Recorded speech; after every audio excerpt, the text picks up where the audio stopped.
There's a place just off the coast of England where the seafloor holds hundreds of coins made of pure gold. They've been down there for almost 400 years, and here's the problem. These coins aren't English, they aren't Dutch, they're Moroccan, and that shouldn't make any sense at all.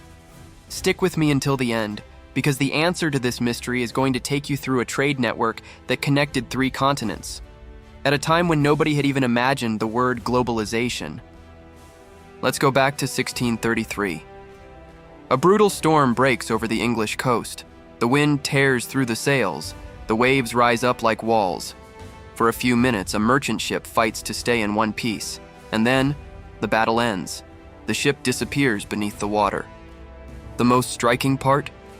The entire crew survives. But what they leave behind on the seafloor is a fortune. Hundreds of gold coins, swallowed by the ocean in just a few hours. And along with them, a story that would stay hidden for almost 4 centuries. Now think about this with me. If the men survived, why did that gold never make it back to shore? And why exactly was a Dutch ship carrying Moroccan coins so close to England? At first glance, it looks like just another lost treasure story. But look closer, and you'll see the gold is only the tip of the problem. Because these coins don't just tell you who minted them, they tell you where they traveled. And they reveal a world far more connected than we usually imagine the 17th century to have been. This story starts on the seafloor, but it's going to cross continents. For centuries, no one knew exactly where that ship had gone down. The records existed, documented storms, ships that vanished, lost cargo, but the sea keeps its own archives, and they don't give themselves up easily. It was only much later that divers located an archaeological site near the English coast. At first, it looked like just another historic shipwreck, one of many. Preserved timber, objects scattered across the seabed, fragments of a vessel worn down by time. Nothing suggested this discovery would change our understanding of an entire trade network. Until the first glint appeared. It wasn't a jewel. It wasn't a gold bar. It was a coin.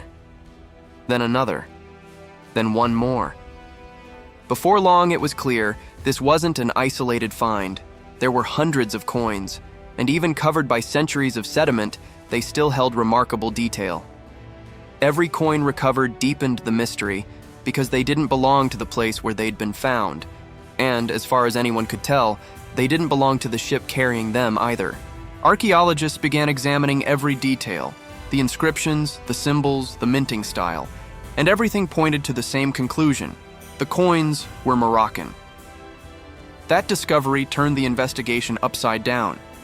If the gold was from Morocco, was the ship too? It seemed like a reasonable hypothesis, but it only took a few more objects surfacing from the seabed for that explanation to stop making sense. And that's where the puzzle really got interesting. The divers kept returning to the same spot day after day. And with every dive, the seafloor seemed to raise a new question, because the coins weren't alone. Around them, objects kept turning up that, at first glance, didn't seem to belong to the same story. Pottery fragments, everyday items used by the crew, parts of the ship's structure, tools from on board, small personal belongings that had likely gone unnoticed at the moment of the wreck. The coins grab your attention, but it's the ordinary objects that bring those people closer to us. Someone held that spoon. Someone drank from that vessel. Someone used those tools just hours before the storm hit. But there was another detail impossible to ignore. Many of those objects had characteristics associated with the Dutch Republic, and that created a new problem. The coins pointed to Morocco, the artifacts pointed to the Netherlands, and all of it had been found off the coast of England. 3 different regions, 3 stories that, on the surface, shouldn't have crossed paths. How did all of it end up in the same place? Could it be that the coins weren't even originally part of the ship's cargo? Maybe transferred between merchants, maybe already in circulation for years before that voyage? The site itself seemed to resist easy answers. Every discovery cleared up one question and opened up an even bigger one. So the investigation had to leave the seafloor behind. Archaeologists had already recovered practically everything the site had to offer. If the answer existed, it would be somewhere else. In the archives, in forgotten records, in documents written by people who never imagined anyone would read them again almost 400 years later. The research started piecing the past together from two very different sources: the silent evidence kept by the sea and pages written in the 17th century recording departures, storms, cargo, and losses. So, did that ship have a name? Old documents rarely tell a complete story, just fragments, a date, a name, a note scribbled in a hurry. But combined with the evidence from the seafloor, they can transform an entire investigation. Historians began comparing the objects from the wreck with records of ships that sailed through that region in the early 1630s. Hundreds of ships crossed those waters. Finding a matching candidate meant lining up a string of unlikely coincidences: the right location, the right date, and cargo that lined up exactly with what archaeologists had found underwater. Little by little, one record began to stand out: a Dutch merchant ship, lost in a severe storm in 1633 near the English coast. The crew survived. Part of the cargo stayed at sea. The more details were compared, the harder it became to ignore the similarities. Little by little, the convergence between the archaeological evidence and the historical records pointed to one name: Dom van Keulen. After decades of study, that name stopped being just a ship lost somewhere in 17th century paperwork. It became the most convincing candidate to explain the archaeological site found on the seafloor. But identifying the ship only solved part of the mystery. Because one question remained unanswered: why would a Dutch merchant be transporting such a large quantity of Moroccan gold? The answer wasn't on the ship, it was far beyond it. To understand it, the investigation had to widen its scope. Stop looking at just one ship and start seeing the trade network it was part of. Suddenly, the protagonist of the story stopped being the shipwreck. It became the vast trade network that connected different regions of the world in the 17th century. The coins, which had seemed to represent nothing more than wealth, began revealing something far more important. They were silent witnesses to the constant circulation of goods, people, and power between continents. To answer that, we need to set aside for a moment the image of a sunken ship, because the Dom van Keulen was just one point within a much larger network. Picture the 17th century: ships constantly crossing the Atlantic, merchants trading in different ports, coins changing hands multiple times before completing a single journey. None of it happened in isolation. The gold from that wreck was part of that movement. The analysis showed the coins were Moroccan, a detail that at first seemed like nothing more than a curiosity, but took on new weight once compared against the historical record. At the time, Morocco held an important position along the trade routes connecting different regions. European merchants regularly traded with Moroccan ports. Goods crossed the Mediterranean and the Atlantic, and gold moved right along with them. At this point, the investigation changed scale for good. The coins stopped being seen as just valuable cargo and started being treated as material evidence of circulation.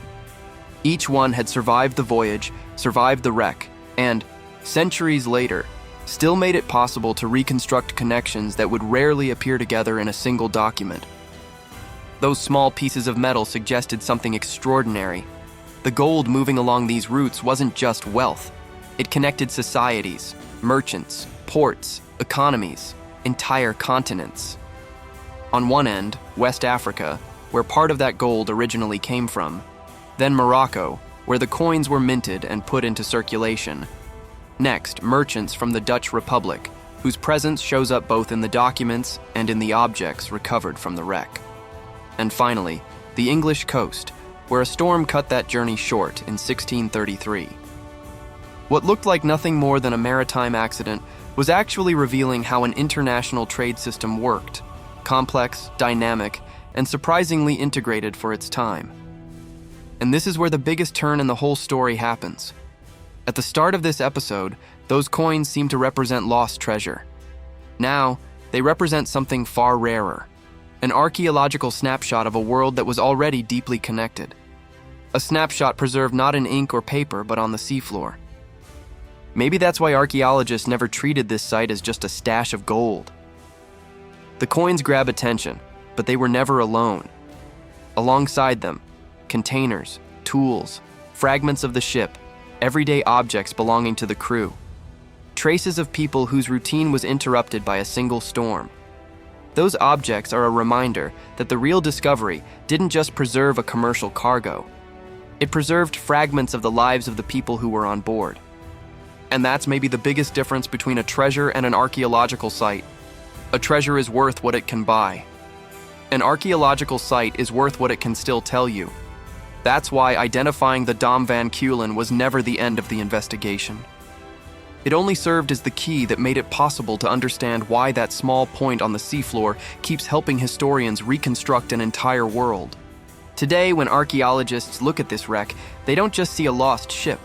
They see a moment frozen in time, a voyage cut short before reaching its destination, cargo that was never delivered. If only the coins had survived, the discovery would already be extraordinary. But they were found alongside everyday tools, fragments of the ship, objects from the crew's daily life. Together, they're a reminder that trade wasn't made of goods alone. It was made of people. We may never know exactly how many coins were recovered right after the wreck, or precisely what the ship looked like. Those uncertainties are part of historical investigation itself, and oddly enough, they make the discovery even more fascinating.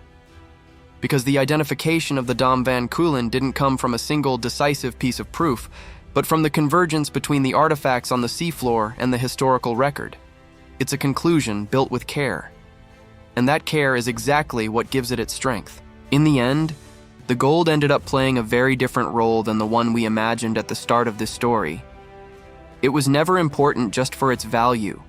It was important because it stayed exactly where it fell, because it withstood time, because it carried information capable of connecting places thousands of miles apart. West Africa, Morocco, the Dutch Republic, the English coast. Every coin recovered helped draw, piece by piece, an invisible map of 17th century trade relations, a map that stayed hidden beneath the waves for generations. If you love discovering how small traces reveal huge chapters of history, subscribe here to Rediscovered Secrets and turn on notifications. There are plenty more fascinating discoveries out there, waiting to be rediscovered with us. At the start of this journey, it seemed like everything revolved around lost treasure. But the real treasure was never the gold. It was the story it held onto. A single shipwreck showed that long before we ever coined the word globalization, people, goods, economies, and continents were already deeply connected. And maybe that's the biggest lesson of the Dam van Keulen. The greatest treasures are rarely made of gold. Sometimes they're made of the stories that gold can still tell. Picture, one last time, a single coin being slowly lifted from the seafloor. As the water runs off its surface, it stops looking like just a piece of metal. It becomes, symbolically, a map connecting West Africa to Morocco, Morocco to the Netherlands to the English coast, and all of them to the curiosity of people who, almost 4 centuries later, can still piece together an entire world from fragments forgotten on the seafloor.